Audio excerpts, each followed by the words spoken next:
Y bienvenidos a Comprensión de los Tiempos. Hoy tenemos al pastor Obed Sanabria, quien es licenciado en Teología y Biblia de la Fundación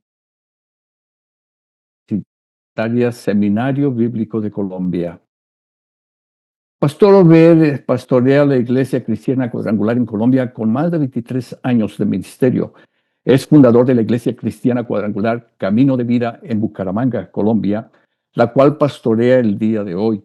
Fundador y director del Instituto Bíblico Ministerial Querigma, el cual prepara a pastores y líderes en diferentes países de Latinoamérica y de Centroamérica. Ha escrito 32 manuales de capacitación teológica para institutos bíblicos y manuales de discipulado, diaconado, liderazgo y cadetes para la Iglesia Cuadrangular en Colombia. Ha escrito los libros La bendición de ser un solo ser, Perspectiva bíblica de la adoración y Griego para principiantes. Pastor está casado con Lady Juliet Prada, que es abogada y pastora, padre de 4 hijos, Michelle Obed, Sarai Daniela, Obed David y Julieta. El pastor Obed estará tratando esta noche el tema del relato de la revelación y hablando en particular sobre claves hermenéuticas para comprender las parábolas. Así es que, pastor Obed, bienvenido. Muchas gracias por estar con nosotros. Y adelante, tiene usted la plataforma ahora para exponer su enseñanza. Bueno, qué alegría y qué privilegio estar con ustedes nuevamente. Para mí es un honor y qué lindo compartir de algo maravilloso que es la palabra de Dios. Sabes, cuando uno mira la palabra de Dios, Jesús tenía una habilidad única. Él sabía atraer, enseñar de una manera magistral y creativa.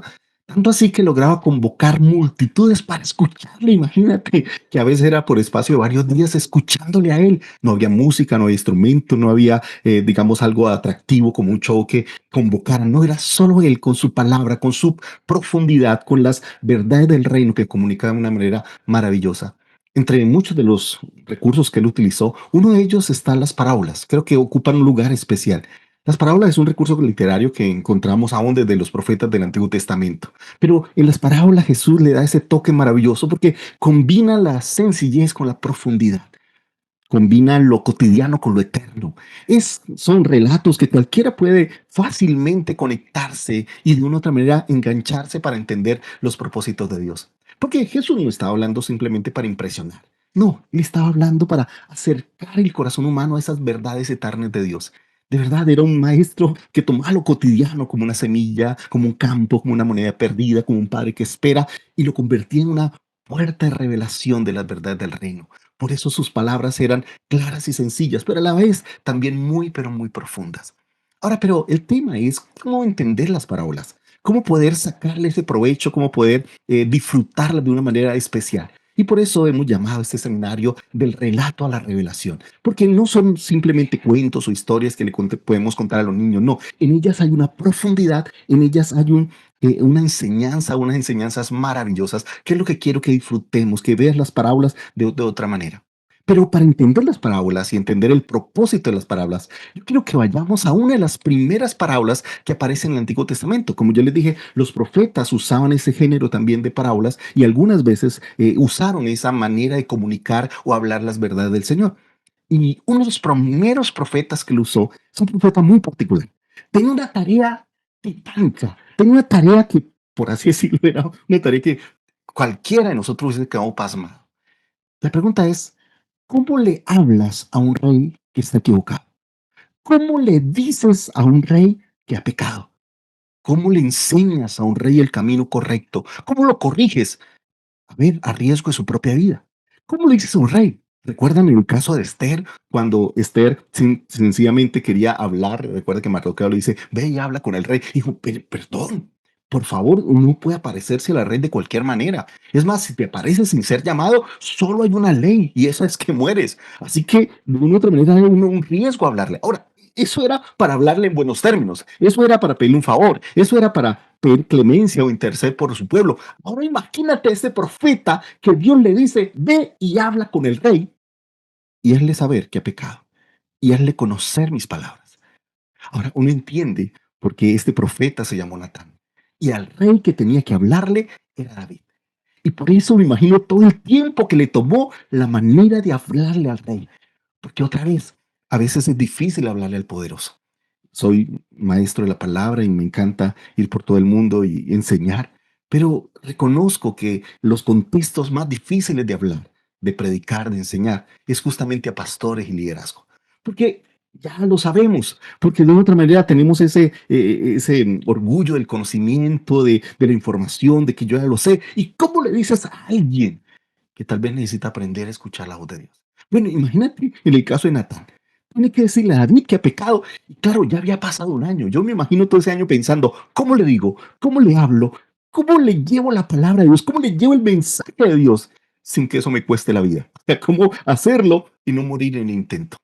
Y por eso encontramos cómo Natán, de una manera sabia, inspirada por el Espíritu Santo, usa una parábola para hablarle a David. Y esa la encontramos ahí en el segundo libro de Samuel, capítulo 12, y dice el verso 1, el Señor envió a Natán para que hablara con David. Cuando este profeta se presentó ante David, le dijo, y mire cómo arranca, mire cómo le llama la atención, le dijo, David, tengo una historia para ti. Y mire la historia que le comenta a David, le dice, dos hombres vivían en un pueblo. El uno era rico y el otro pobre. El rico tenía muchas ovejas y vacas. En cambio, el pobre no tenía más que una sola ovejita que él mismo había comprado y criado. La ovejita creció con él y con sus hijos. Comía de su plato, bebía de su vaso y dormía en su regazo. Era para este hombre como su propia hija. Pero sucedió que un viajero que llegó de visita a casa del hombre rico y como éste no quería matar ninguna de sus propias ovejas o vacas para darle de comer al huésped, le quitó al hombre pobre su única ovejita.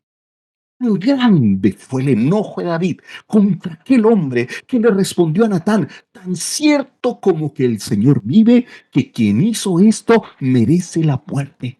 ¿Cómo pudo haber, cómo pudo hacer algo tan ruin y ahora pagará 4 veces el valor de la oveja? Entonces Natán le dijo a David, tú eres ese hombre. Así te dice el Señor, Dios de Israel. Yo te ungí como el rey sobre Israel y te libré del poder de Saúl, y te di el palacio de tu amo, y te puse sus mujeres en tus brazos, también te permití gobernar a Israel y a Judá, y por si esto hubiese sido poco, te habría dado mucho más. ¿Por qué entonces despreciaste la palabra del Señor haciendo lo que me desagrada? Asesinaste a Urías elitita para apoderarte de su esposa, lo mataste con la espada de los amonitas. Wow. Ahora, quiero que pensemos en todo lo que acabamos de leer. En primer lugar, que Natán no llega diciéndole, David, pecador. No, no, no. Él llega dándole una historia. Pero, ¿cuál es la historia? ¿Cuál es el tema de la historia? ¿De qué se trata esta parábola? Se trata de ovejas. Y pregunto, ¿qué eran las ovejas para David? ¿Qué significaban las ovejas? Por eso, lo primero que tiene una parábola, y eso me parece maravilloso, es que la parábola cautiva. Una vez que tú escuchas la historia, tiene que ver contigo, puedes conectar fácilmente. Por eso Jesús colocaba historias que fácilmente las personas podían identificarse, porque para David las ovejas no era simplemente un elemento de consumo, no simplemente era un elemento que existía en la sociedad, no, para David las ovejas eran mucho más que sencillamente un trabajo o una ocupación. Para David las ovejas eran su vida. Por eso cuando él escucha una historia de ovejas, automáticamente el corazón quedó cautivado, automáticamente quedó atrapado en la historia. Tanto así que se enoja, tanto así que dice, esa persona que mató la oveja debe morir y pagar 4 veces. Por favor, ¿quién se va a enojar porque alguien mata una oveja, pero de esa manera? Uno diría, bueno, la mató, que la pague, tiene muchas. Bueno, si es caso, dele 2 por la que mató. No, no, no. Mire cómo David de una otra manera, explica la gravedad. Tanto así que el verso 5 dice, tan grande fue el enojo de David contra aquel hombre que le respondió a Natán. Dice, tan cierto como que el Señor vive, quien hizo esto merece la muerte. Por favor, ¿cómo es que se va a matar a alguien por matar una oveja? Ahora, solo David entendía el valor de la oveja. Solo David entendía lo que esta oveja significaba para este hombre pobre que había hecho esa oveja como su vida. Tanto así que mire, porque llama la atención, las ovejas ¿dónde se creaban? En el campo. Se creaban en lugares donde eran los criaderos de ovejas, pero esta ovejita era diferente, crecía con él, comía de su plato. Por favor, ¿usted cuándo ha visto una oveja comiendo el plato? Bebía del vaso, dormía en su regazo. Por favor, esta es una historia inverosímil para cualquier otra persona, menos para David. David podía ser esa persona. Por eso no solamente la parábola lo conecta, sino que él empieza a identificarse, porque él amaba a las ovejas, porque él de una otra manera veía a las ovejas como tal vez muy pocas personas las veían.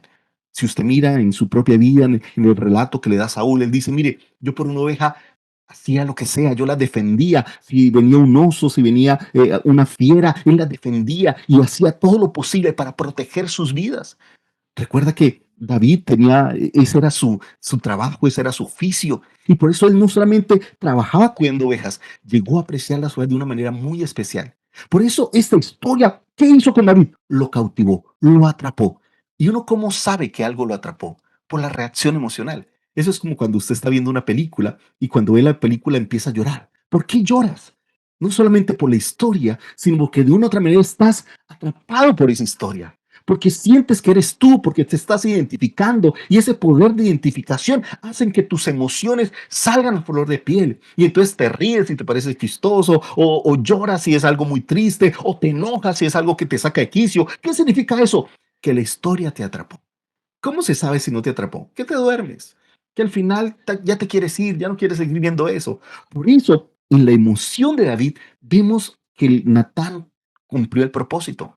Cuando trajo esa historia, buscaba cautivar el corazón de David y eso lo logró. Ahora, en segundo lugar, una parábola es también un muy buen medio para comunicar un mensaje, para hablar, para expresar una idea, para enseñar. Por eso no solamente son historias, no solamente son cuenticos para contarle a los niños o para sencillamente hacer dibujitos o sacar canciones. No, una parábola tiene un propósito y el propósito es poder enseñar, aprender algo de Dios o algo que Dios quiere hablarnos.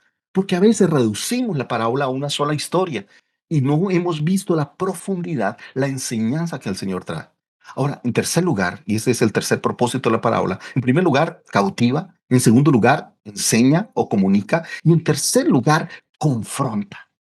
Porque esto lo van a aprender para todas las parábolas. Durante este curso que es corto, ¿ok? Solo vamos a tener 3 clases, hoy, mañana y pasado mañana. Así que no vamos a poder estudiar todas las parábolas que hubiese deseado. Pero hay algo común en todas. Es que cuando uno ve o lee la parábola o la empieza a estudiar, generalmente tendemos o la tendencia es a identificarnos con el personaje equivocado. ¿Por qué? Y este es el caso de David. David cuando escuchó la historia, ¿con quién se identificó? Para David, en su manera de pensar, en su manera de entender la historia, para David, ¿con quién se identificó en esa historia? ¿Con quién se identificó? Con el hombre pobre, con el que tenía solo una ovejita, con él se identifica. Por eso él estaba odiando al rico que hizo semejante canallada en los ojos de David. O sea, David está diciendo, yo me identifico con el pobre y ese rico tiene que morir y pagar 4 veces el valor de la ovejita, ¿verdad? Él se identificó. Pero es ahí donde hay un cambio, hay un giro de guión. Es ahí donde la historia tiene un cambio total. ¿Por qué? Porque mire lo que le dice David, o lo que le dice Natán a David, perdón. Le dice Natán a David, tú eres ese hombre, pero no el que David pensaba, no con el que David se había identificado. Tú no eres el pobre, tú eres el rico que abusaste del pobre. Y ese es lo maravilloso de las parábolas, que siempre nos identificamos con el personaje equivocado. Voy a poner un ejemplo de esta parábola. No creo que podamos hablar de ella, es una parábola hermosa. Pero, por ejemplo, con el hijo pródigo. Siempre que leemos esa parábola, ¿con quién nos identificamos? Con el hijo menor. Pero esa parábola está hecha para hablarnos a nosotros como hijos mayores, para hablar de nuestro resentimiento, de nuestra resistencia a la gracia de Dios, a su misericordia, de querer hacer justicia y que tal persona no lo merece. Nosotros no somos el que vio el ver arrepentido. Somos el que está cruzado de brazos, el cual el Padre tiene que salir a rogarle. El tema es ese, que siempre que leemos una parábola, la tendencia es que siempre nos identificamos con el personaje equivocado. Y por eso la parábola, cuando tú la estudias, cuando tú profundizas, te voltea el panorama y te dice, tú no eres el protagonista de esta historia. Tú no eres el bueno el paseo. Tú no eres el que hizo las cosas correctas, no, tú eres el otro. Por eso cuando Natán le dice de una manera tan directa, tan clara a David, le dice, tú eres ese hombre. No se está refiriendo al pobre, se está refiriendo al rico, se está refiriendo al que actuó mal. Y por eso es algo precioso en las parábolas. Y es que en las parábolas somos confrontados, somos reargüidos. Ahora, pero el cuarto propósito de las parábolas es que las parábolas nos convierten. Porque, ¿cómo responde David a semejante confrontación? David no responde con ira, David no responde negándolo todo, David no responde mandando a matar el mensajero y decir, pues hágame el favor, usted me está diciendo y me está acusando, así que merece la muerte. No, no, no. David responde con total obediencia y sumisión ante la palabra de Dios. Tanto así que él reconoce su pecado.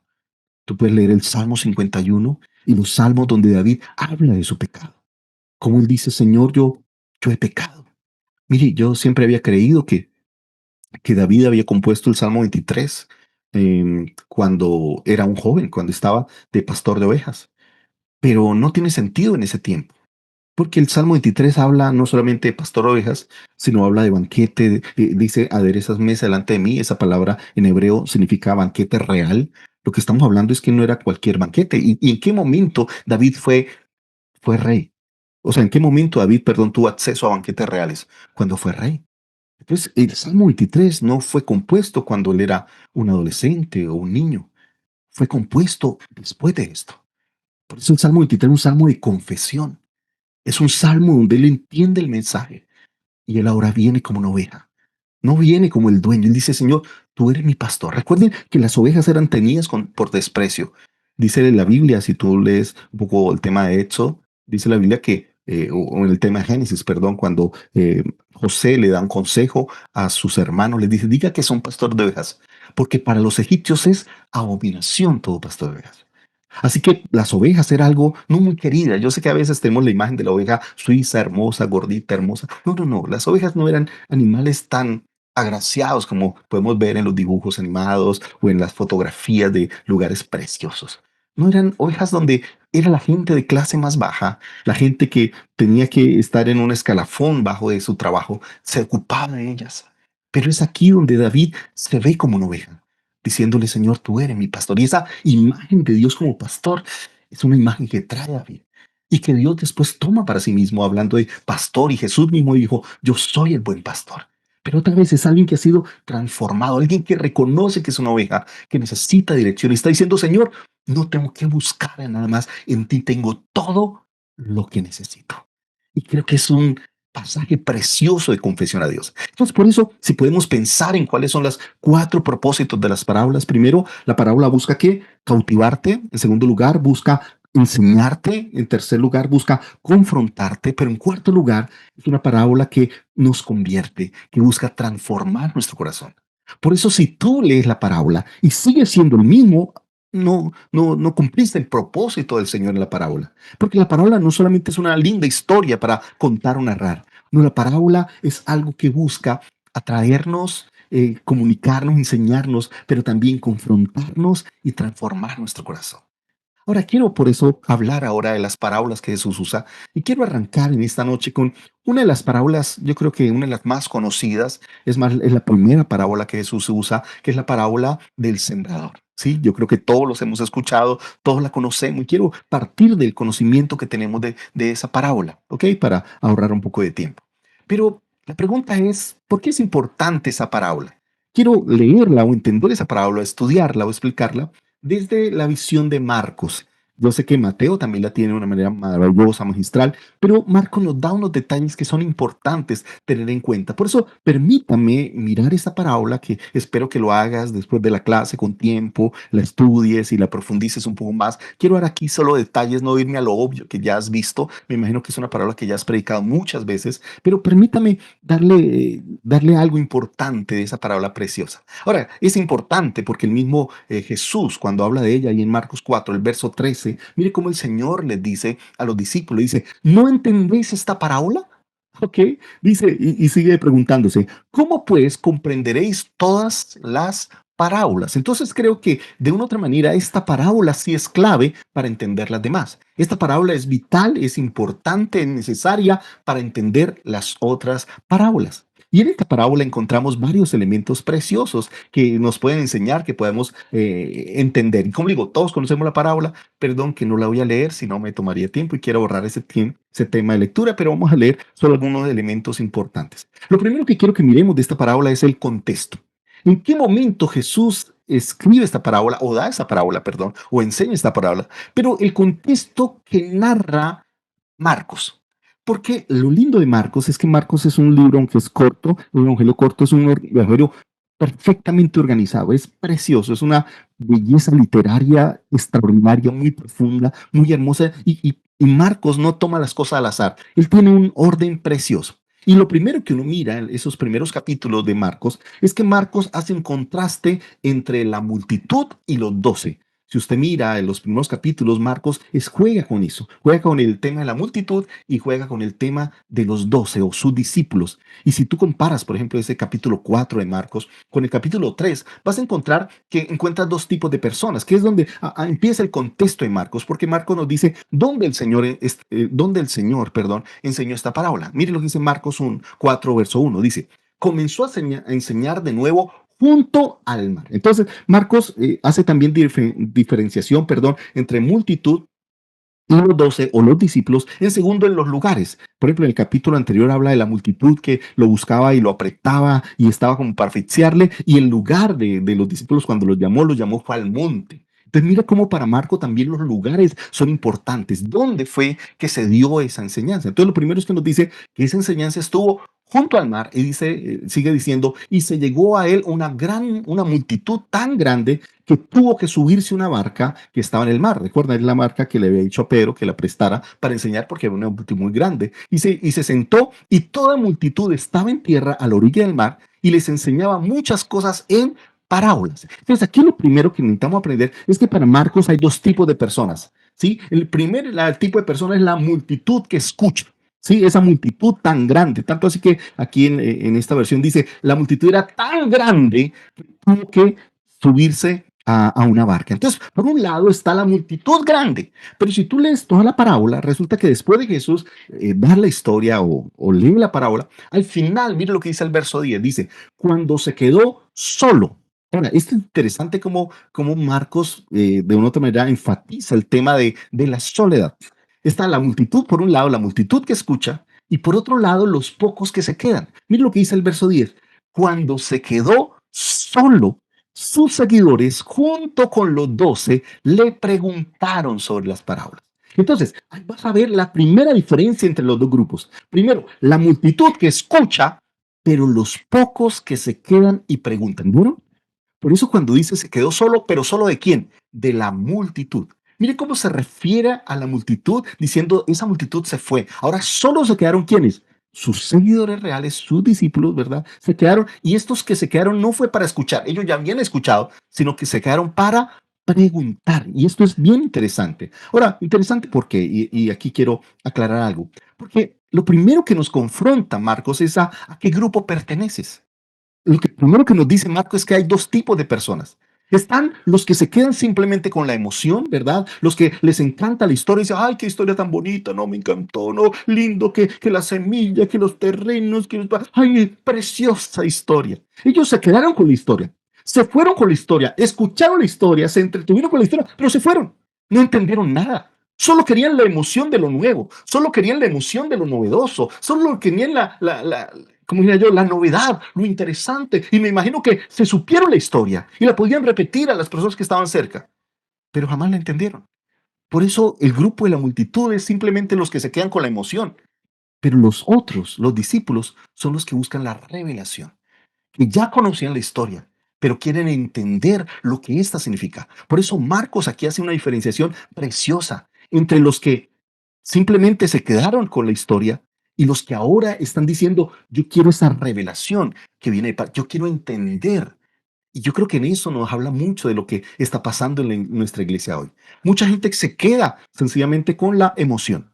Y les encantan los eventos, les encanta todo lo que se siente. Ay, no, es que me parece maravilloso, es que el show, las luces, la música y todo lo que yo sentí. Sí, solo se quedan con la emoción. Pero no son como los que están aquí en esta clase que buscan la revelación. Por eso solo se quedaron con el relato, pero jamás entendieron cuál es la verdad que Jesús quería enseñar. La multitud no le importa entender. La multitud simplemente quiere pasarla bueno. Sencillamente quiere quedarse con la historia. Pero es cuando venimos a Dios, los verdaderos discípulos son los que buscan entender, son los que buscan la revelación. Ahora, pero hay otro elemento también interesante. Es lo que, cómo Jesús define eso, porque mire lo que dice el verso 11, dice así, del capítulo 4, dice, y les decía, a vosotros, ¿a quiénes? A los discípulos, a los que se quedaron, a los que preguntaron, dice, a vosotros os ha sido dado el misterio del reino de Dios.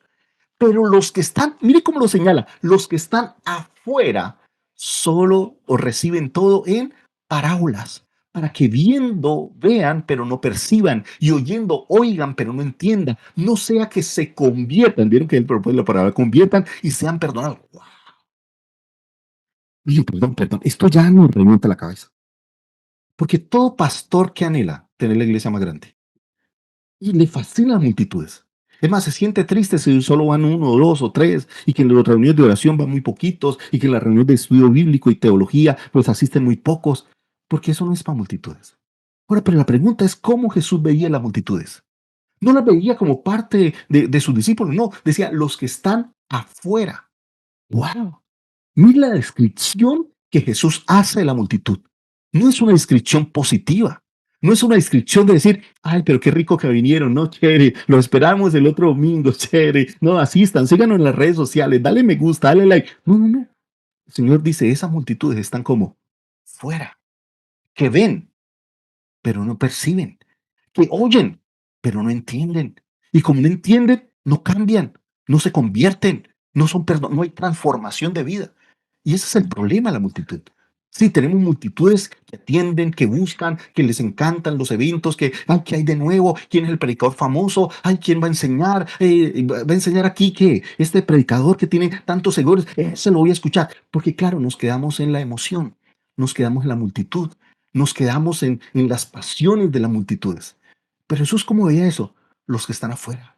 ¿Quiénes son sus discípulos realmente? Los que se quedan, los que preguntan, los que van más allá. Ahora, por otro lado, cada parábola tiene cosas asombrosas, tiene cosas que rompen lo natural. Sí, rompen, por ejemplo, con el caso de la parábola de David, pues no era normal que alguien comiera con una oveja que le diera de tomar. O sea, por favor, eso no era tan normal. Era normal para David, porque David amaba las ovejitas, pero no todo el mundo tenía esa visión de David. Por eso cada historia también tiene algunas cosas que uno diría, o yo le llamaría o el asombro, cosas que nos asombran. Y voy a explicar el asombro. Y como digo, usted conoce esta parábola. Esta parábola nos habla de cuatro terrenos. ¿Cuáles son los cuatro terrenos? En primer lugar, dice que una parte de la semilla cayó junto al camino. Esa es una parte del terreno. Después el otro terreno dice, otra parte cayó en un pedregal. Dice, otra parte cayó entre espinos y otras semillas cayeron en buena tierra. Si usted mira, hay cuatro terrenos que plantea Jesús. ¿Sí? Junto al camino, ¿cuál más? En pedregal, tercero, entre espinos y por último, en buena tierra. ¿Qué es lo que llama la atención? ¿Qué es lo asombroso de esta historia? ¿Qué es lo asombroso de algo que parecería natural? Sí, hecho, estaba, no sé, enviando la semilla, repartiéndola, esparciéndola, y una parte cayó en el camino, otra parte en pedregal, otra parte de espinos, otra parte en buena tierra. ¿Qué tiene eso asombroso, me dirás? Mucho. Y ven, te explico por qué. Porque mira que no dice que accidentalmente una semilla cayó en el camino. No dice eso. Si usted mira, la frase que repite es una parte, una parte, una parte. Del 100% de las semillas, ¿qué porcentaje cayó en buena tierra? Solo el 25%. El resto de semilla, ¿dónde cayó? El 75% restante, ¿dónde cayó? 25 en el camino, 25 en el pedregal. No es que dice, y unas el viento las llevó y cayeron no, no dice así, una parte. Wow, aquí lo que vemos es algo intencional, no accidental. No es que le iba esparciendo y cayó accidentalmente en el camino. Y que accidentalmente, porque, a ver, perdón, ¿qué, qué labrador, qué agricultor desperdiciaría el 75% de la semilla, por favor. La que cae en el camino para un agricultor, ¿qué sería? El 5%, el 10%. Bueno, una poquita cayó en el camino. Pero pregunto, ¿qué sembrador, qué agricultor desperdiciaría el 25% de sus semillas en el camino? Y peor, el otro 25% en los pedregales. Por favor, no hace falta ser un genio y saber mucho de agricultura para saber que eso no va a funcionar. ¿A qué agricultor se le ocurre dar otro 25 entre los espinos? Todo agricultor, ¿dónde coloca la semilla? Solamente en la buena tierra. Toda la semilla.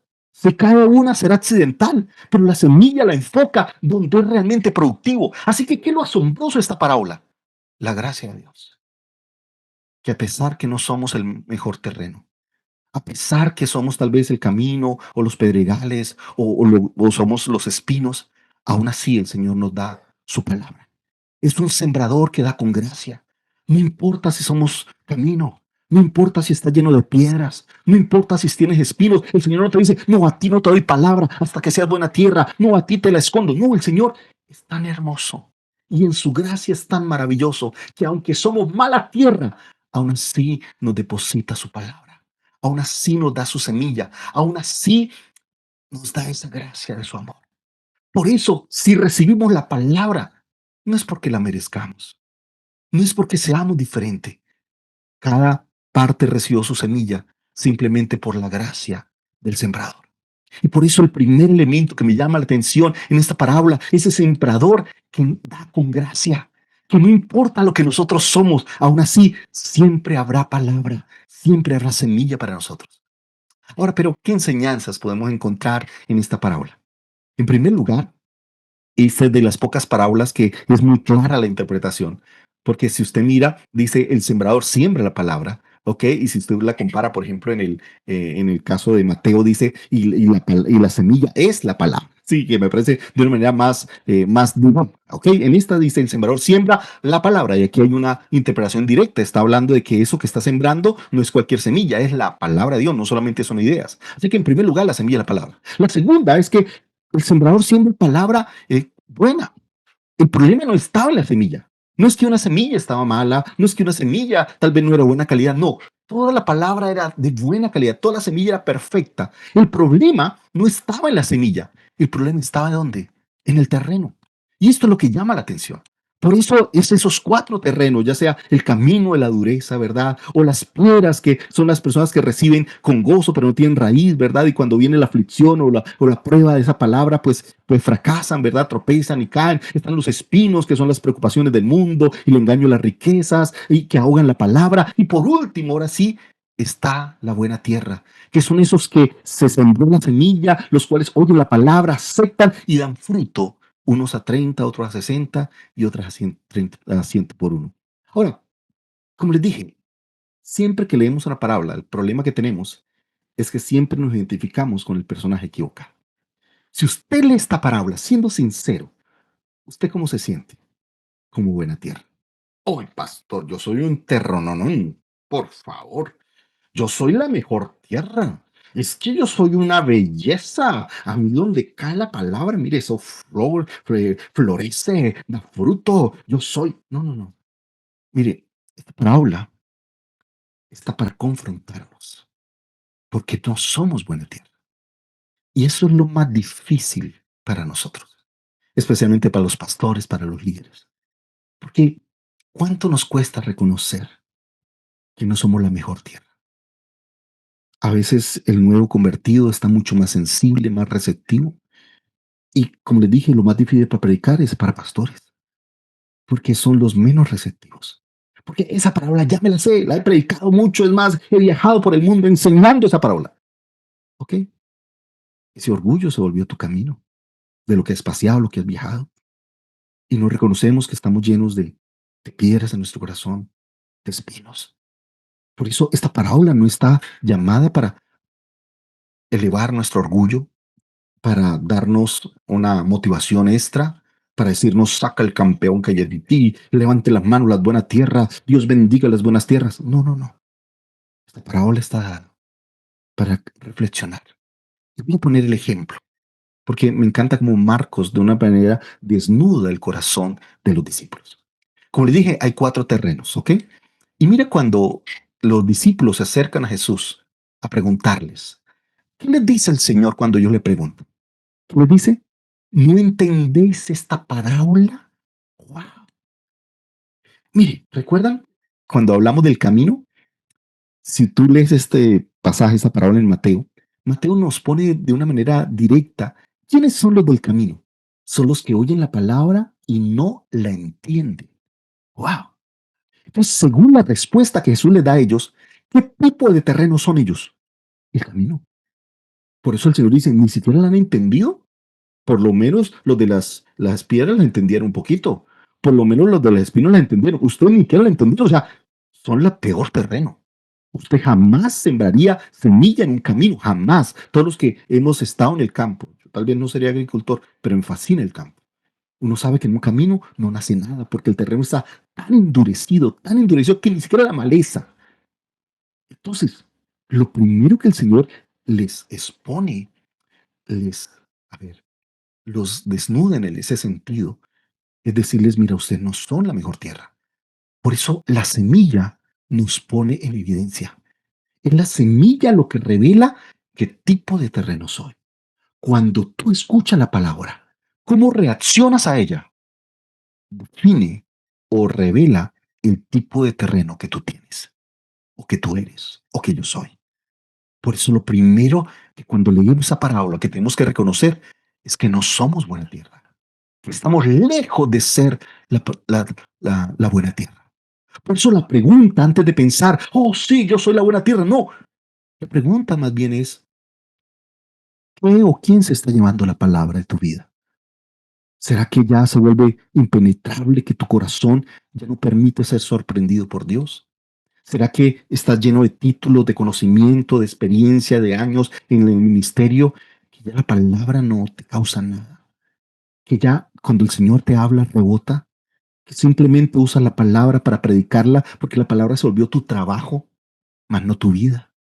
Sí, tal vez yo tengo palabra para otros, pero ¿cuándo fue la última vez que Dios habló a tu corazón? ¿Cuándo fue la última vez que fuiste confrontado por la palabra? ¿Cuándo fue la última vez que se quebró tu orgullo y pudiste llorar en su presencia, reconociendo tu dureza, reconociendo tus piedras, reconociendo tus espinos, reconociendo tus ambiciones o preocupaciones, reconociendo las cosas que el Señor necesita limpiar? Por eso, esta parábola no está para sacar pecho y decir, gloria a Dios, como decía el fariseo, que sí somos buena tierra y no como esos impíos. No, no, no. Los mismos discípulos que escucharon esa parábola por primera vez fueron confrontados por el Señor. Por eso cuando fueron a preguntarlos, no salieron felicitados. No le dijeron, ay, ustedes sí son diferentes. No, en estas 4 de terreno, ustedes son la peor tierra, la del camino, que han oído y ni siquiera han entendido la palabra. Ahora, pero déjame pensar en algunas aplicaciones interesantes de esta parábola. En primer lugar, creo que esta parábola en primer lugar nos expone, pero también nos invita. Ahora, ¿por qué digo que esta parábola nos invita? Porque yo quiero preguntarles algo. Yo sé que no somos agricultores, pero algo de agricultura sabemos. ¿Alguien puede ser buena tierra por sí solo? ¿Una tierra es buena tierra por sí solo, por naturaleza? No. Para ser buena tierra hay que ser labrada. Necesita ser tratada. Cuando el Señor llama al hombre, ¿para qué lo pone en el huerto del Edén? ¿Cuál fue el primer trabajo que le da? Dice, para labrar y cuidar. ¿Qué significa eso? Que ninguna tierra es buena tierra por accidente. Ninguna es buena tierra porque sí, ya nací buena tierra. No, independientemente del tipo de tierra, hay que removerla, hay que prepararla para recibir la semilla. Por eso esta es una invitación a decirle, Señor, que no solo seas el sembrador, sino que también seas el labrador de mi vida. Ven, Señor, arranca las piedras de mi vida. Remueve el terreno duro del camino, tal vez por los años, por la experiencia, cómo me he endurecido, porque tal vez lo que he vivido, tal vez las heridas que he recibido, tal vez los golpes, como decía alguien alguna vez, no estoy tan acostumbrado a a los golpes, que ya las caricias me fastidian. Sí, hay gente que ha sufrido en la vida, que ha sufrido maltrato, que ha sufrido engaños, que ha sufrido decepciones. Y claro, ya tu corazón está endurecido, que has sido lastimado, que te han dañado. Entonces no es venir a decir, sí, Señor, manda la palabra. No, no, es decirle, Señor, soy la peor tierra. Yo necesito que tú me labres. Yo necesito que tú quites esa dureza en mi corazón. Señor, tal vez necesito reconocer que tengo piedras que necesito que tú quites. Por eso lo primero que hace un sembrador antes de dar la tierra es preparar el terreno. Por eso esta es una parábola para decirle, Señor, tal vez yo soy el camino. Tal vez yo soy las piedras que necesitas quitar. Tal vez yo tengo un montón de espinos que están ahogando tu palabra. Y por eso esta es una invitación a venir a Él. A decirle, Señor, lábrame, lábrame. Ahora, la segunda invitación o la segunda aplicación que podemos encontrar es que una buena tierra no es medida por la cantidad de semilla que tiene. No es que yo ya tengo todos los títulos, todo el conocimiento, yo ya sé. Por favor, por favor. Mire, le está diciendo a alguien que lee la Biblia desde que aprendió a leer. Mi primer sermón fue a los 7 años. Y yo pasaba todas las noches, yo tengo gafas, aquí no la uso mientras enseño, porque la leo desde que era un niño. Y me quedaba hasta tarde, horas de la noche leyéndola. La palabra de Dios es mi pasión, es mi vida, es mi todo, es mi todo. Y puedo tener miles de enseñanzas, conferencias, soy teólogo, a esto me dedico. Pero eso no me hace buena tierra. No es la acumulación de conocimiento en tu cabeza. Porque hay gente que tiene un montón de semillas en su cabeza. Pero ¿qué son semillas sin ser sembradas? Nada. Y estamos como el hermano, parecemos más bien el hermano, no, no sé si esa palabra la conocen, maracas, o no sé cómo lo llaman en otros países, perdón. Ok, de esas que suenan, que son unas esferas con un palito y por dentro hay pepitas, ¿verdad? Que muchas veces son semillas y suenan. Son bonitas para armonizar o para acompañar un ritmo. Pero el tema, ¿cuál es? Eso es semillas acumuladas de conocimiento. Y tal vez muchas personas están llenas de semillas, llenas. Tienen no solo un 25, tienen un 50, tienen toda la palabra, no se pierden la conferencia, no se pierden la enseñanza, no se pierden la información. ¡Qué cantidad de semillas! Oye, la cantidad de semillas no te hace buena tierra. Porque la buena tierra no tiene nada que ver por cuánta semilla tiene, sino por el fruto que das. Por eso el llamado no es a simplemente acumular conocimiento. El llamado no es simplemente a sumar más semillas a las que ya tienes. No, el llamado es a dar fruto. Por eso Dios, como ser fructífero, hace personas fructíferas. El deseo del Señor es que den fruto, tanto que el Señor dijo, por los frutos los conoceréis. Tú y yo estamos llamados no a acumular conocimiento, es a dar fruto. Por eso Jesús decía, todo pámpano que no da fruto, lo quitará. Y todo aquel que da fruto no dice ya con eso quedó, no, lo limpiará para que lleve más fruto. El llamado de Dios, la razón por la cual el Señor nos ha salvado, la razón por la cual somos sus discípulos, no es para adquirir información, no es para asomar conocimiento y cartones y títulos a nuestra vida, es para que seamos tierra fértil. Y eso solo lo hace a través de la palabra de Dios, de la obra del Espíritu Santo, transformando y labrando nuestro corazón. Por eso Dios espera que así como Él es fructífero, tú también seas un ministro, un discípulo fructífero. Ahora, otro elemento es que la palabra exige dar fruto. O sea, la palabra es una responsabilidad. No solo se trata de recibirla. Cada vez que tú digas, ay, escuché esta palabra, escuché este sermón, ay, qué linda esta enseñanza. Mire, esto es una responsabilidad. Usted no es solamente decirle, ay, escuché esa charla del pastor Obed y supe de qué se trataba. Además, me quedé dormido en la mitad. Ya yo cambié de video. Esto es una responsabilidad. Y la responsabilidad no es conmigo. Yo ni te conozco, ni sé quién está al otro lado de la pantalla. Tu responsabilidad es con Dios. Y Dios espera que cada vez que vayas a la palabra, que cada vez que vayas a Él, lleves fruto. Por eso, la palabra no solamente es escucharla, memorizarla, acumularla. La palabra exige dar fruto. Ahora, por eso hay algo interesante. Es que la palabra no es simplemente una información.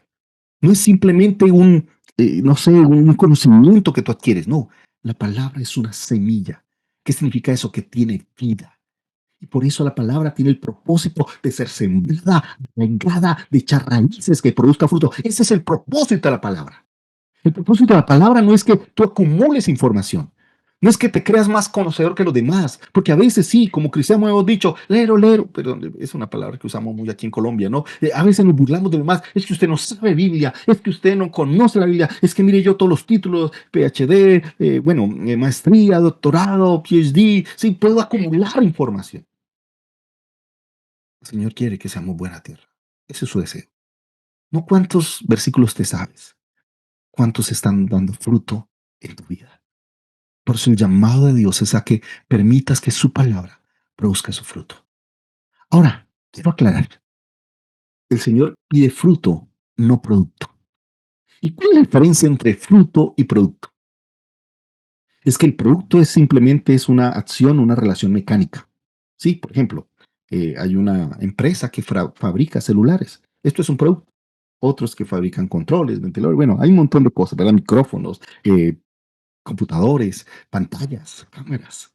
Esos son productos, productos de consumo, productos que sencillamente cuando se agotan, cuando se vuelven obsoletos porque salían nuevas ediciones, pues tú los vendes y compras el actualizado. Eso es un producto. Pero la palabra de Dios no es un producto. No es un producto para comercializar. No es un producto para vender. Es una semilla, es un fruto. ¿Qué significa eso? Que la relación del fruto es orgánica. ¿Qué significa eso? Que va mucho más allá de simplemente obtenerla. Porque mucha gente viene por un producto, sencillamente por un producto. Y entonces, por ejemplo, escucha esta conferencia y está pensando, ay, qué bueno, aprendí una conferencia para darla en mi clase, para darla a mis estudiantes, para tomarte aquí información y enseñarla al otro día. Eso es un producto. La gente viene por productos. La gente le encantan los productos.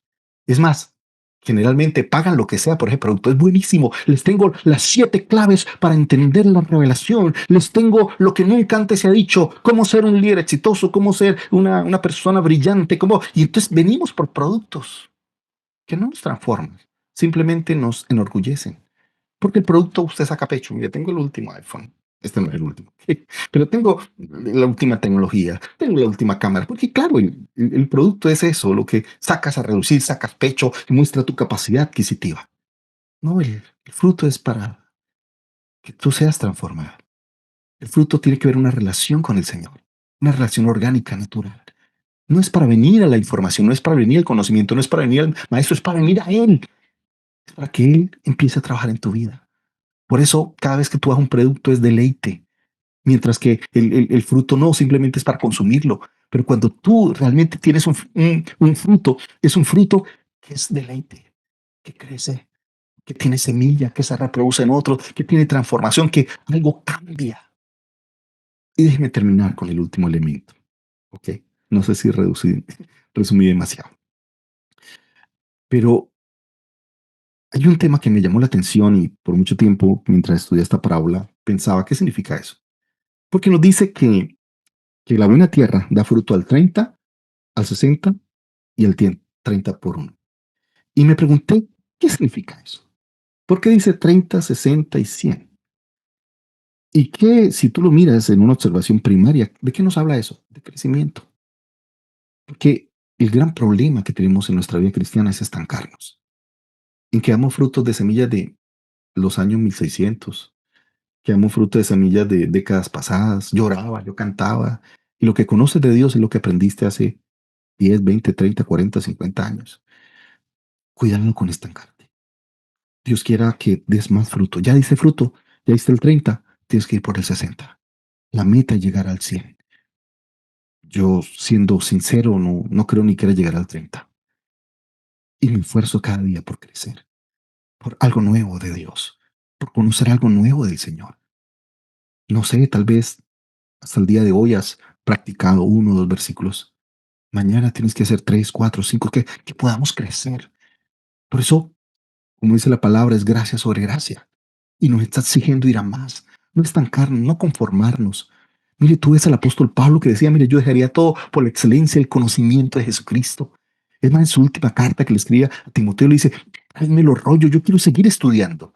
Y lo está diciendo Pablo, Ahí en Filipenses, cuando dice, miren, no es que yo lo haya alcanzado todo, sigo creciendo para alcanzar esa excelencia. O sea, jamás se conformó Pablo, que escribió Romanos, por Dios, que escribió la belleza de Efesios. Por favor, cartas extraordinarias. Y Pablo dice, yo necesito crecer más. Quiero alcanzar la excelencia del conocimiento del Señor.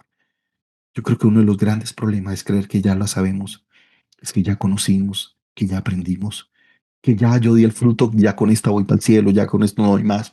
No, el Señor te invita, te desafía, te anima a que cada día des más fruto, a que cada día tu fruto crezca, que cada día tu nivel de comunión con Dios crezca, tu nivel de fe crezca, tu nivel de adoración a Dios crezca, tu nivel de vida de Dios, que Cristo crezca en ti, que tal vez tenemos cada día que menguar a nosotros para que cada día Él crezca, que cada vez lo reflejemos más, que cada día, como decía el apóstol Pablo en Efesios, lleguemos a la estatura de la plenitud de Cristo. Por eso quiero que en un momento reflexiones. ¿Cuáles son las luchas que están haciendo que, o las cosas o los obstáculos que están haciendo que tu vida no sea el mejor terreno? ¿Cuáles son tal vez las piedras que tienes que reconocer y decirle, Señor, quita estas piedras? Oye, es que me da una piedra, aquí en Colombia me da una piedra, es que me sacan el genio por facilidad. Bueno, tal vez es una piedra de tu carácter, que no has entregado al Señor. Tal vez dices que yo soy así, es que todo el mundo me conoce y saben cómo soy. No, no, no, no, perdón, perdón, perdón, perdón. La meta es ser Cristo, es la meta. A veces nosotros, por ejemplo, aquí en Colombia nos escudamos de la región. Los santanderianos tenemos fama de bravos porque manoteamos, nosotros hablamos mucho con las manos y a veces hablamos golpeado. Entonces, claro, la gente cree que es que somos bravos. Y muchos dicen, es que somos así, yo soy así, entonces tienen que quererme como soy. No, no, no. Es que tú has venido aquí a morir. Dios no solamente te está invitando a un nuevo club, simplemente está matando a ese viejo hombre, que ahora Cristo vive en ti. Por eso la Biblia dice, el que está en Cristo, nueva criatura es. Entonces, las cosas viejas pasaron y aquí todas son hechas nuevas. Dios no simplemente te llama a una nueva experiencia, te llama a una transformación total de vida. Por eso todo el tiempo el apóstol Pablo está diciendo, haced morir en vosotros lo terrenal, el viejo hombre, todo lo del pasado tiene que morir. No solo es menguar, tiene que morir. Por eso, la pregunta es, ¿qué cosas tal vez el Señor necesita arrancar? ¿Qué áreas de nuestro carácter, de nuestra vida, pecados ocultos, pensamientos, amargura, rencores? ¿Qué preocupaciones pronto están ahogando la palabra de Dios? ¿O cuáles ambiciones de tener, de alcanzar, de poseer? Mire, que nuestra única deseo y pasión sea estar con Él, amarlo a Él. Que podamos decirle, Señor, todo aquello que me impida dar fruto, quiero que tú lo quites y que me labres. Dile ahí al Señor, Señor, hazme tierra fértil, en la cual la semilla de tu palabra produzca fruto. Porque tal vez hay cosas que están llevando la palabra de Dios. Piedras, espinos, pájaros que como están tan duros, sea un pensamiento que, ay, que te distrajiste de una vez. Dile, Señor, lábrame, labra mi corazón. Quiero que no solamente seas mi sembrador, quiero que seas mi labrador. Dile, Señor, yo me declaro impotente, yo no puedo cambiar por mí mismo. Yo reconozco que para ser buena tierra necesito de tu ayuda. Yo no me puedo labrar a mí mismo. Yo no puedo arrancar mis propias peras si tú no lo haces. Por eso tú me dijiste, separado de mí, nada podéis hacer. Por eso dile al Señor, Señor, labra mi corazón. Hazme buena tierra. Porque yo he estado acumulando semillas, pero no estoy dando fruto. Y quiero dejar de acumular y empezar a hacer esa buena tierra que da al 30, al 60 y al 100 por uno. Por eso ahí donde está, en una oración muy sincera, dile al Señor, lábrame, cámbiame, transfórmame, hazme una buena tierra para ti. En el nombre de Jesús. Dios le bendiga. Muchas gracias. Pastor Robert, muchísimas gracias por, por ser directo, pero ser directo con esa compasión y ese amor que refleja la vida de Cristo. Cristo habló directamente también, pero no con condenación, sino con compasión y con el deseo de que nos arrepentamos, y eso es como Lo he escuchado yo a usted en esta noche y muchas gracias por ello. ¿Algún comentario o alguna pregunta, Manuel? Buenas noches, ¿cómo están? Muchas gracias, pastor, por lo expuesto, realmente edificante, muy bueno. Yo tenía una pregunta con respecto a la hermenéutica. ¿Cómo podemos identificar el centro de de la parábola de una manera práctica? Es decir, ¿tiene algún tipo de orientadores para encontrar el punto del cual Dios está hablando? Porque a veces se utiliza esta parábola también para hablar acerca de salir y evangelizar. Eh, no sé qué nos podría decir con respecto a ello. Bueno, invitarlos para mañana. Mañana, hoy les estoy dando una muestra, hoy es como una, ¿cómo se llama? Una degustación.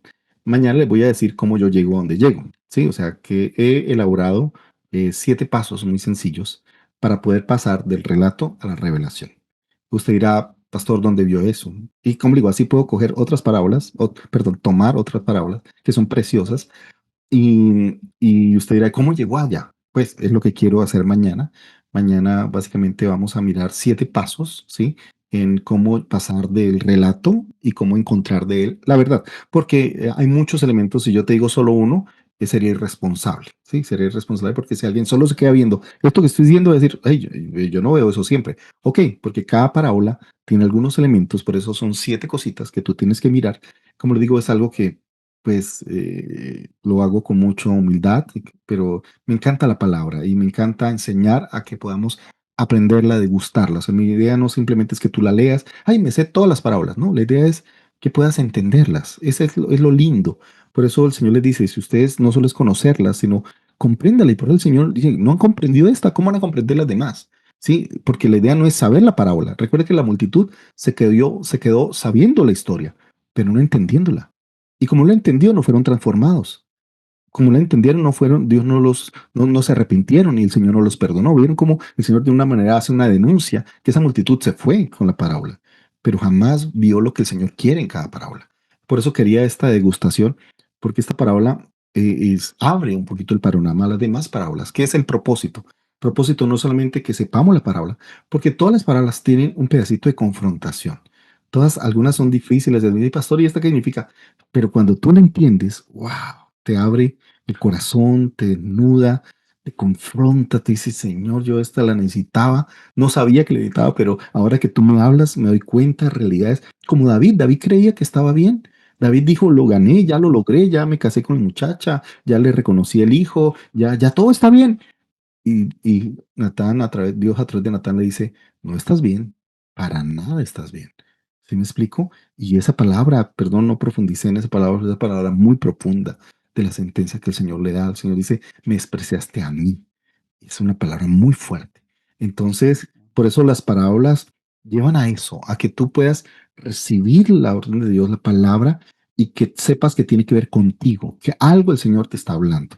Entonces, por eso, esas 7 cositas, que espero que mañana no se lo pierdan, les van a ayudar. O sea, creo que la clase próxima es como la clave. Tal vez no voy a tener tiempo de dar el ejemplo porque no habría tiempo. El último sí voy a poner otra parábola. Hay muchas opciones porque todas son preciosas, todas son muy, muy preciosas, pero nos va a ayudar a disfrutarlas, a que cada vez que cuando tú la leas, ese es mi tema, yo soy, me he especializado en cosas puntuales hermenéuticas, porque a veces tú ves un libro de hermenéutica general, esto es específico, ¿ok?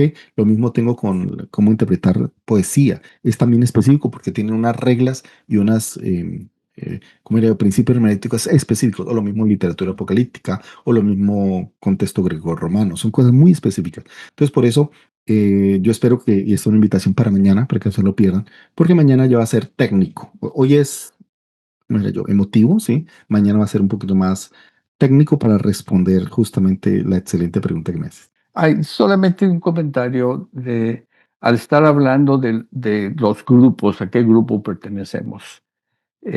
Lo vemos a través de la escritura, aun cuando Jesús no estaba hablando parábolas, pero sí estaba hablando cosas que muchos que le seguían no lo entendían. Mm, Y cuando Jesús les habla y les dice, el que no come mi carne y bebe mi sangre mm, no puede ser mi sí, discípulo, sí.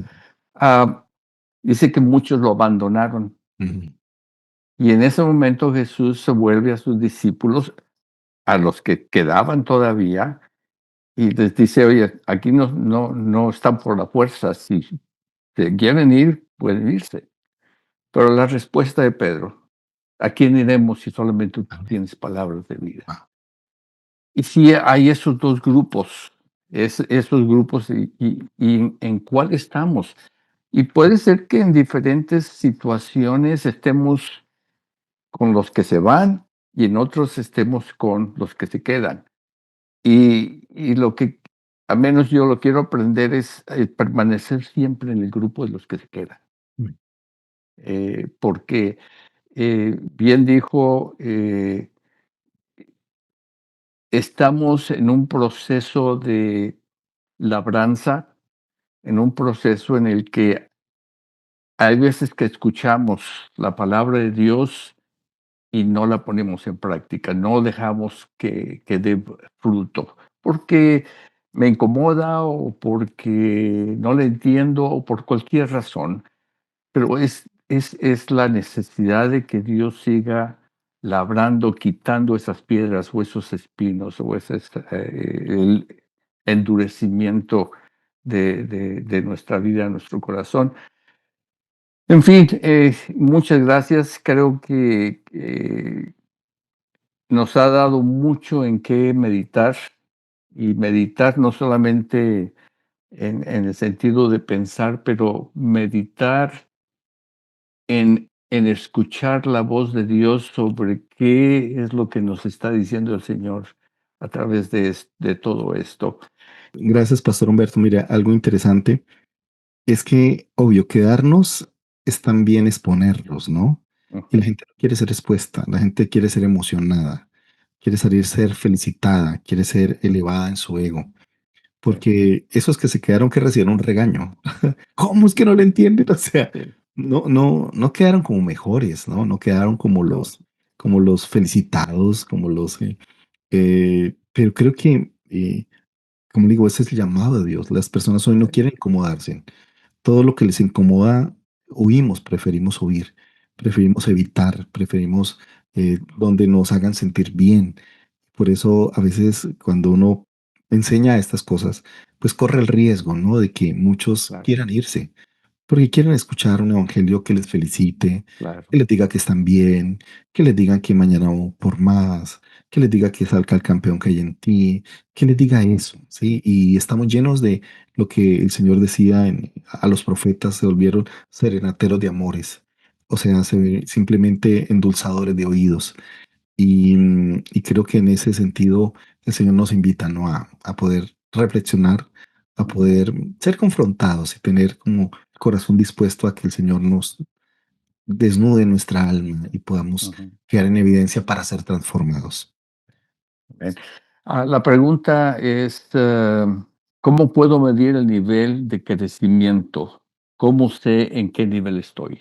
Yo creo que la misma palabra de crecimiento responde a eso. ¿En qué sentido? No es un tema compararse uno con otro, sino en el proceso de Dios en tu vida.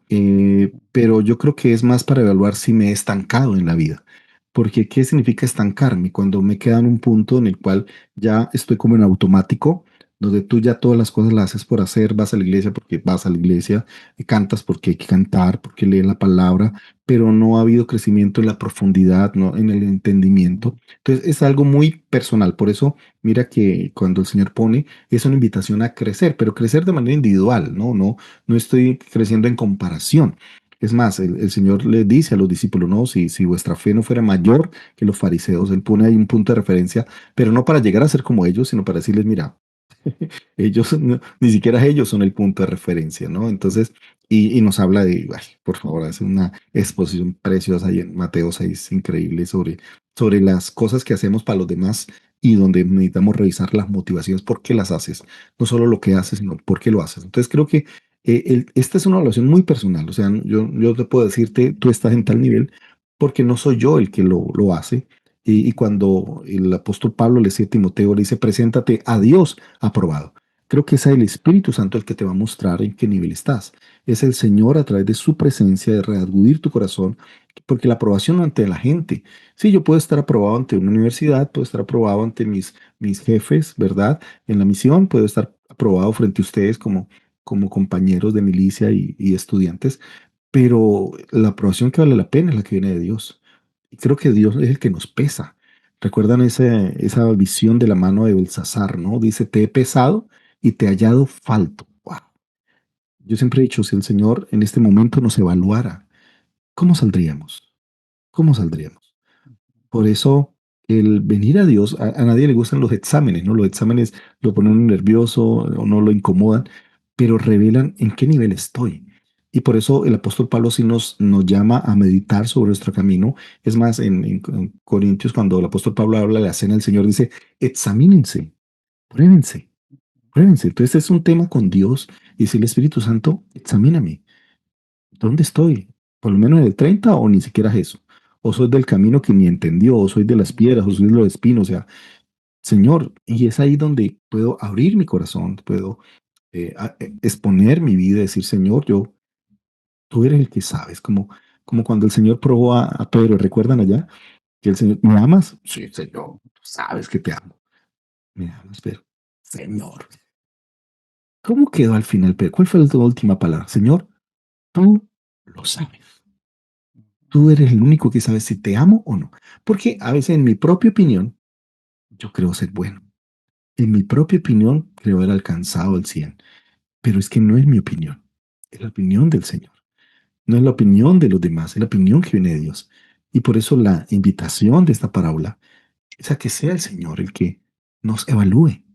Sea Él el que nos diga en qué nivel estamos, qué nos hace falta, qué piedras, qué espinos o qué hay que remover o qué pájaro nos está llevando la palabra, qué cosas están impidiendo el crecimiento.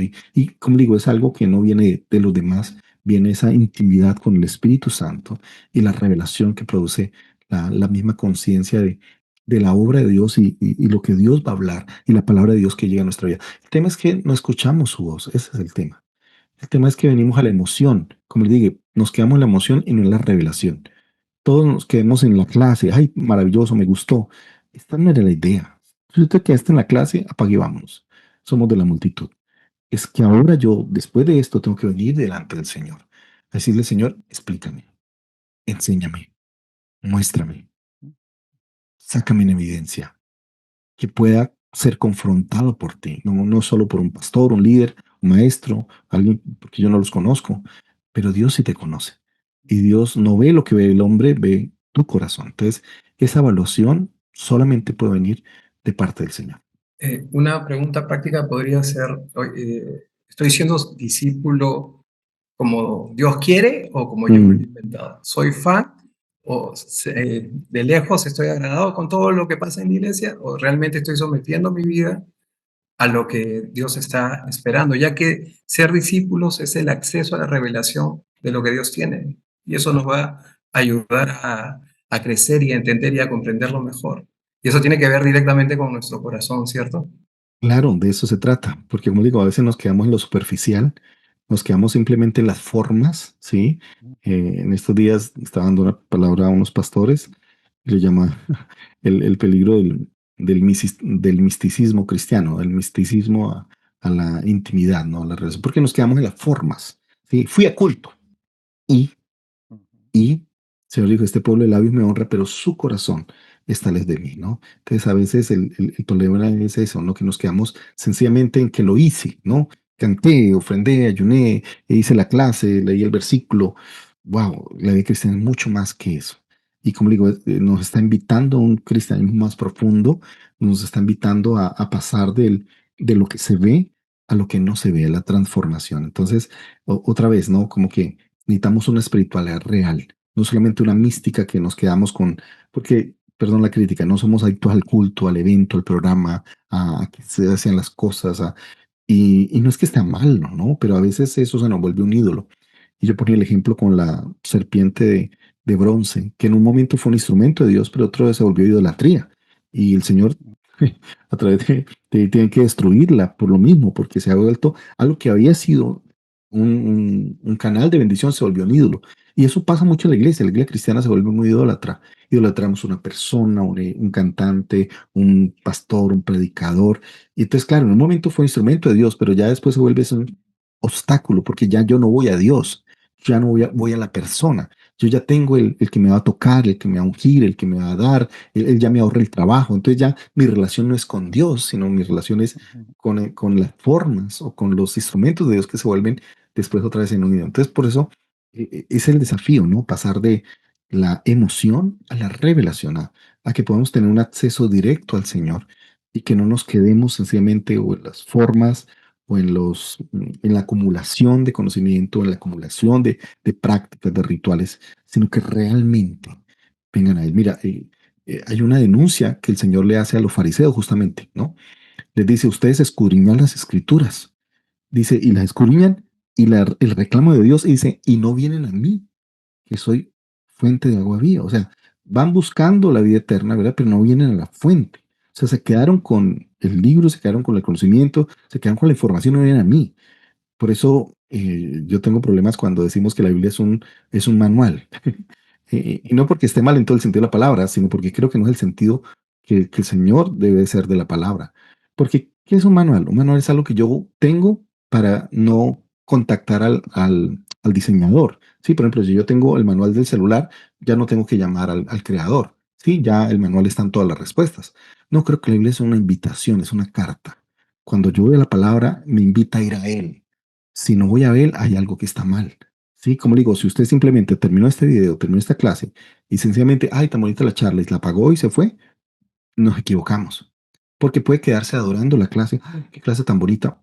No, aquí no estamos para adorar una clase. Espero que no sea el maestro, no tengo nada que adorar ni que nada seguir. Pero lo importante no es venir ni a mí ni a la clase, es venir al Señor. Entonces, cada vez que tú vas a la palabra, cada vez que vas a una parábola, es una invitación para ir a Él, para ir a Él. Ese es el tema. Entonces, por eso, si no es así, entonces me quedé en el camino, no terminé el proceso. Por eso, como decía el pastor Humberto, a veces nos quedamos simplemente como multitudes y muchas veces hemos actuado como tal, pero que necesitamos quedarnos a preguntarle al Señor. Y por eso mi invitación es que ahorita que termine, más adelante, tengas un tiempo a solas con Dios. A decirle, Señor, explícame, ¿qué no he entendido? O que tal vez este maestro no me dijo, o qué nuevo tienes para decirme, o cuál es tu mensaje a partir de lo que tú me has dado que tiene que ver directamente conmigo. Es eso, es ir a Dios, ¿sí? Porque otra vez, es el peligro a veces del conocimiento y ser un buen maestro, que la gente cree que la idea es venir a mí. Yo no quiero que vengan a mí. Yo no soy el maestro, no soy el pastor. Él es el pastor, el gran pastor, el buen pastor. Ok, Él es el origen de la fuente. Por eso el Señor dice, la escudriñan y no vienen a mí, fuente de agua viva. Entonces, otra vez, necesitamos que cada vez que venimos a la palabra sea una invitación para ir a Él, para escuchar su voz y para permitir que Él nos transforme. Lo orgánico siempre crece, tiene vida. El Amén. producto que es mecánico llegó a su punto. Ya no hay crecimiento y ya no hay más. Necesita una actualización o que le metan más cosas, pero la cosa es mantenernos en el aspecto orgánico, siempre en nuestra relación con Dios. Bueno, estamos con expectativa para el día de mañana. Una vez más, muchas gracias y reflexionemos y dejemos que Dios siga hablando a nuestro corazón. Gracias por acompañarnos en este tiempo. Comprensión de los Tiempos es una comunidad educativa ministerial que se sostiene gracias a su generosidad. Por ello, le invitamos a nuestra página web, buscar el botón de donar, darle clic y allí usted lo podrá estar haciendo de una manera segura. Además, puede suscribirse al canal de YouTube para que pueda disfrutar de todo nuestro contenido. No se olvide de darle me gusta, dejar un comentario o compartirlo para que más personas puedan beneficiarse del mensaje que estamos llevando. Y por último, lo invitamos también a seguir nuestra cuenta de Instagram y Facebook para mantenerse informado acerca de nuestros eventos. Muchas gracias.